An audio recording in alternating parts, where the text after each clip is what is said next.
Dracula, August 6th. The suspense is getting dreadful. Mina Murray's Journal, 6 August. Another 3 days and no news. The suspense is getting dreadful. If I only knew where to write to or where to go to, I should feel easier, but no one has heard a word of Jonathan since that last letter. I must only pray to God for patience.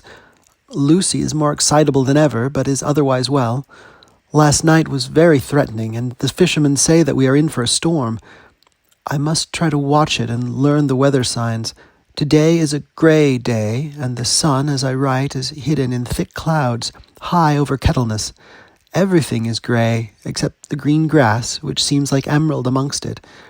Grey earthy rock, grey clouds, tinged with the sunburst at the far edge, hang over the grey sea, into which the sand points stretch like grey fingers.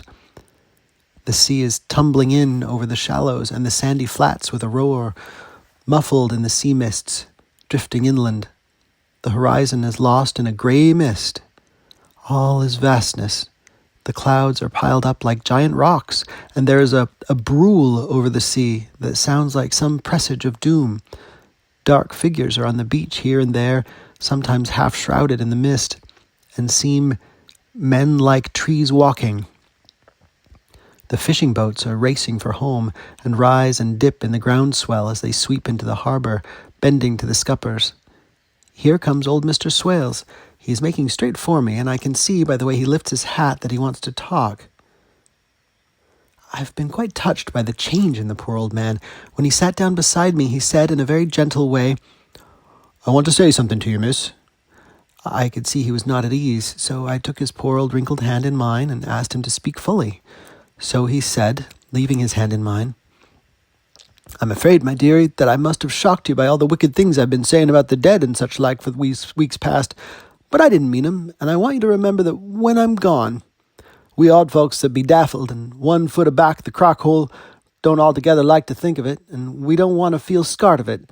And that's why I've took to making light of it, so that I'd cheer up my own heart a bit. But Lord love you, miss, I ain't afraid of dying, not a bit, only I don't want to die if I can help it. My time must be nigh at hand now, for I be old, and 100 years is too much for any man to expect. And I'm so nigh it, the old man is already whetting his scythe.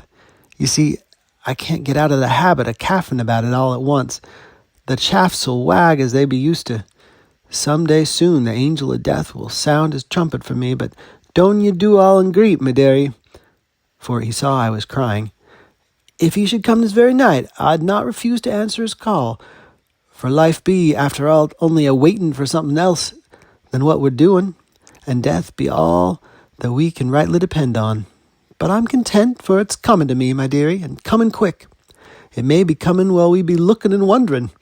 Maybe it's in that wind over there, the sea that's bringing with it loss and wreck and sore distress and sad hearts. Look!" he cried suddenly. "There's something in that wind and in the host beyond that sounds and looks and tastes and smells like death. It's in the air. I feel it coming. Lord, make me answer cheerful when my call comes." He held up his arms devoutly and raised his hat. His mouth moved as though he were praying. After a few minutes' silence, he got up, shook hands with me, and blessed me, and said goodbye, and hobbled off. It all touched me and upset me very much. I was glad when the Coast Guard came along, with his spyglass under his arm. He stopped to talk with me, as he always does, but all the time kept looking at a strange ship. "I can't make her out," he said. "She's a Russian, by the look of her, but she's knocking about in the queerest way. She doesn't know her mind a bit. She seems to see the storm coming, but can't decide whether to run up north in the open or to put in here.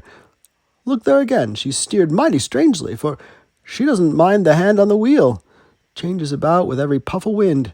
We'll hear more of her before this time tomorrow."